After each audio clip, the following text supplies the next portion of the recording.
820 second में इसरो को मिली ऐसी कामयाबी। अब अंतरिक्ष की जंग में दुश्मनों को सरेंडर करवाने में बड़ी भूमिका निभाएगा यह छोटकू रॉकेट। इसरो के इस ढांसू सैटेलाइट के आगे नासा, जैक्सा खुद को कर दिए सरेंडर। दोस्तों, एक बार फिर से इसरो ने ऐतिहासिक लॉन्चिंग करके पूरी दुनिया को दंग कर दिया है। इसरो ने देश को न केवल सबसे ढांसू रॉकेट दिया है, बल्कि उसने ऐसे सैटेलाइट को लॉन्च कर दिया है जो धरती की धड़कन को सुन सकता है। यानी धरती पर कितने भी गोपनीय तरीके से कोई भी गतिविधियां होंगी तो भी इसरो को आसानी से पता चल जाएगा। दोस्तों, अंतरिक्ष में लॉन्च के बाद 13 मिनट से लेकर 15 मिनट के बीच इसरो ने कुछ खास सीक्रेट मिशन को भी अंजाम दिया है। इसके बारे में मैं आपको जानकारी देने वाला हूं, क्योंकि इस बार के मिशन में रॉकेट भी बहुत खास था, सैटेलाइट भी और आखिरी पॉइंट भी। तो दोस्तों, पूरी खबर क्या है जानेंगे इस वीडियो में। लेकिन उससे पहले इसरो के वैज्ञानिकों के सम्मान में इस वीडियो पर एक लाइक तो बनता है। फटाफट वीडियो को लाइक कर दीजिए। दरअसल दोस्तों, इसरो ने अपने एक बेहद छोटे रॉकेट, कहने का तो छोटा है, लेकिन इसके कारनामे होश उड़ाने वाले हैं। इस छोटकू रॉकेट के साथ साथ इसरो ने एक सैटेलाइट भी लॉन्च की है जो धरती की धड़कन को सुन सकती है। दोस्तों, जिस रॉकेट की बात हम कर रहे हैं उसका नाम है SSLV-D3।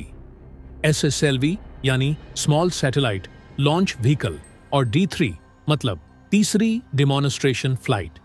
इस रॉकेट का इस्तेमाल मिनी, माइक्रो और नैनो सैटेलाइट्स की लॉन्चिंग के लिए किया जाएगा, जिसकी शानदार लॉन्चिंग के बाद इसे देश का तीसरा सबसे शानदार रॉकेट घोषित कर दिया गया है।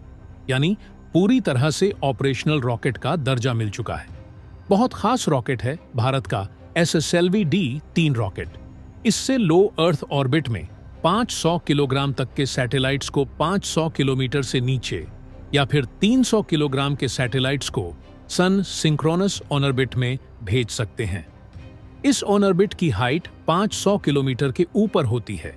इसरो इस छोटे रॉकेट का इस्तेमाल करके छोटे सैटेलाइट की लॉन्चिंग के मार्केट पर कब्जा कर लेगा। इससे सैटेलाइट लॉन्च करने में बहुत कम समय और कम लागत लगती है। SSLV-D3 सिर्फ 72 घंटे में तैयार हो जाता है। यह PSLV रॉकेट से 5 से 6 गुना सस्ता है। PSLV पर 130 से 200 करोड़ रुपए का खर्च आता है, जबकि SSLV रॉकेट 30 करोड़ रुपए में बन जाता है।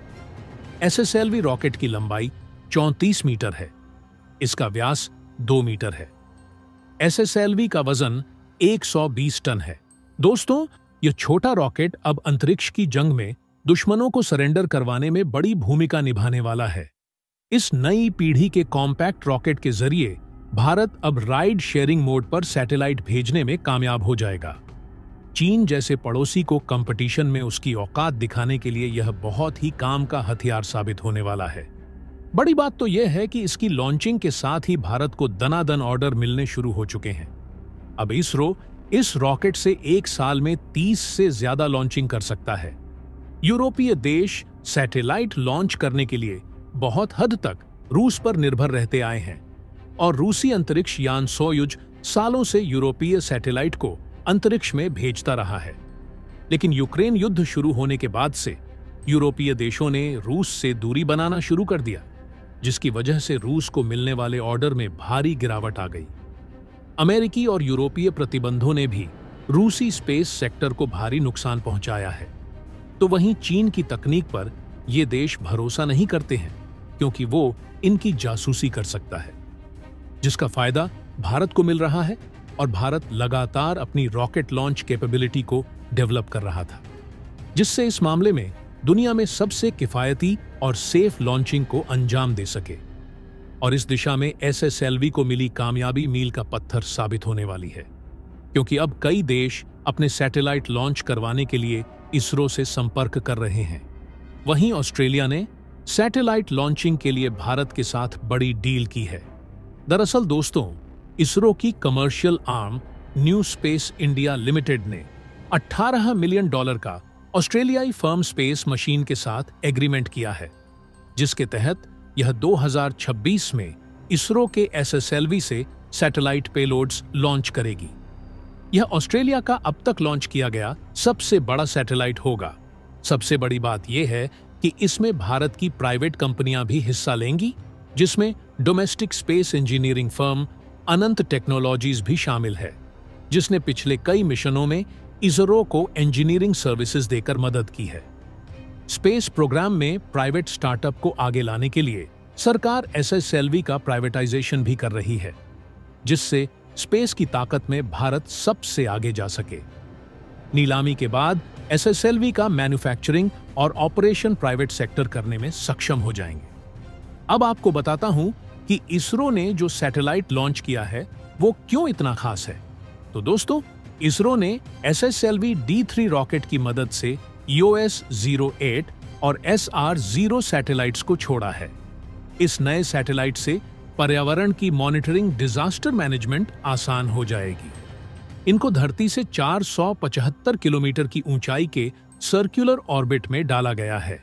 करीब 175 किलोग्राम वजन वाले माइक्रो सैटेलाइट EOS-08 को इसरो ने केवल 13 मिनट के अंदर 475 किलोमीटर की ऊंचाई पर पहुंचा दिया और इसके केवल 3 मिनट बाद यानी 17 मिनट के अंदर SR-0 डीमोसैट भी लॉन्च कर दिया गया।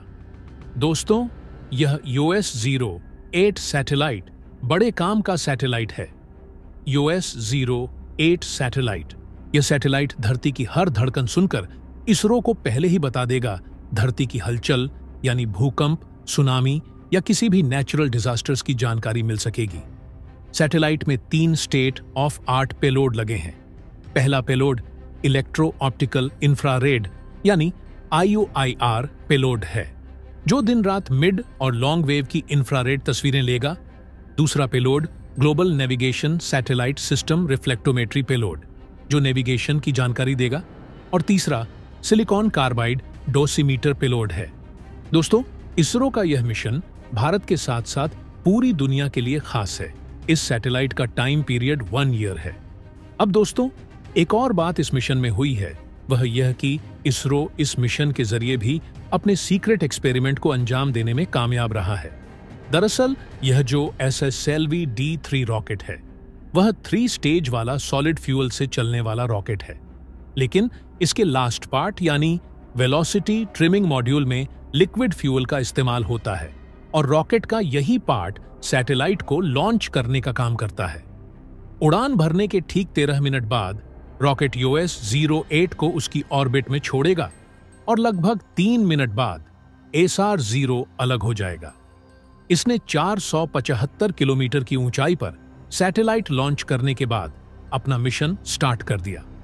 इस बारे में इसरो ज्यादा कुछ नहीं बताता है, लेकिन जो जानकारी पहले लीक हुई थी उसके मुताबिक इसरो इस पार्ट से DRDO के डायरेक्ट एनर्जी वेपन जैसी तकनीक का स्पेस में टेस्ट कर सकता है, जिसके बाद इसे हमेशा के लिए विस्फोट करके उड़ा दिया जाता है, यानी कोई सबूत नहीं छोड़ा जाता है। मतलब दोस्तों, इसरो इस मामले में बखूबी आगे बढ़ रहा है। हालांकि भारत को अंतरिक्ष में आगे जाने के लिए अभी तमाम चुनौतियों का सामना करना है, क्योंकि देश लगातार अंतरिक्ष मिशनों को लॉन्च करके बड़ा लक्ष्य हासिल करना चाहता है। चांद को लेकर हम बड़ी तैयारी कर रहे हैं और एक के बाद एक मिशन को लॉन्च कर रहे हैं। इसरो के पास LVM-3 सबसे भारी रॉकेट है, जबकि चंद्रमा की कक्षा तक पहुंचने और वापस पृथ्वी पर उतरने के लिए अधिक क्षमता की जरूरत है। इसीलिए इसके लिए काम किया जा रहा है, जिसके बाद किसी भारतीय को चंद्रमा पर उतारने की तैयारी चल रही है। अंतरिक्ष में बवाल मचा रहे इसरो ने बीते साल चंद्रमा के दक्षिणी ध्रुव पर चंद्रयान-3 को उतारकर दुनिया में दबदबा कायम किया है। भारत अब दुनिया का चौथा ऐसा देश है जो चांद पर पहुंचने में कामयाब हो चुका है। जापान की स्पेस एजेंसी JAXA ने अगले मून मिशन के लिए पहले ही इसरो से हाथ मिला लिया है। चंद्रयान-3 की चांद के साउथ पोल पर सफल लैंडिंग के बाद अब भारत जापान को भी साउथ पोल की सैर कराएगा। जापान की स्पेस रिसर्च एजेंसी JAXA ने इसके लिए इसरो से डील किया है। दोनों स्पेस एजेंसी मिलकर नए मून मिशन पर काम कर रही हैं, जिसे लूप्स नाम दिया गया है। भारत में इसे चंद्रयान-4 के नाम से जाना जाएगा। तो दोस्तों, अंतरिक्ष में बढ़ रही देश की ताकत के बारे में जानकर आपको कैसा लगा कमेंट बॉक्स में जरूर बताइएगा। तो दोस्तों, जय हिंद जय भारत।